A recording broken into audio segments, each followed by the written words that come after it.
Hello, स्वागत आहे सगळ्यांचं आपलं पुन्हा एका नवीन मिनी ब्लॉगमध्ये. तर आज आहे रविवार आणि रविवारसोबत आज आधीला जे काही क्रिसमसच्या सुट्ट्या होत्या तर त्यांचासुद्धा आजचा शेवटचा दिवस होता.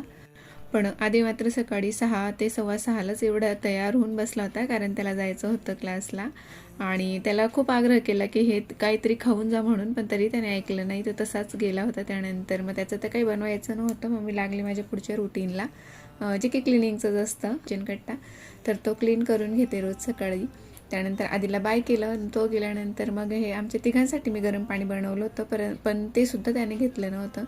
तर मी माझं जे काही होतं ते गरम पाणी पिलं खाली बसून. त्यानंतर बेड आवरायला घेतलं, कारण आज तिघहीजण खूप लवकर उठलो होतो.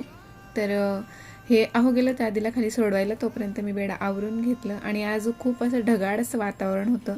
सकाळचे 8 वाजले तरीसुद्धा सूर्यनारायणाचं दर्शन झालेलं नव्हतं. आणि हे बर्ड स्पीडर मी स्पेशली चिमण्यांसाठी लावलं आहे, पण यांना घाबरून मला वाटतं चिमण्या येत नाही. त्या पलीकडच्या गॅलरीत जाऊन बसल्या होत्या आणि कबूतर इथे दाणे खात होते. तर त्यानंतर माझे आंघोळ वगैरे आवरून मी माझं जे काही स्किन केअर असतं, मॉर्निंग स्किन केअर, तर ते केलं. आणि फुल व्हिडिओची लिंक मी खाली दिलेली आहे, तर नक्की चेकआउट करा. त्यानंतर वेळेत येते नाश्त्याची. तर खानदेशी लोकांचा फेवरेट, ऑल टाईम फेवरेट नाश्ता जर काही म्हटलं तर ती रात्रीची उरलेली शिळी खिचडी. तर तीच मी गरम केली होती नाश्त्यात.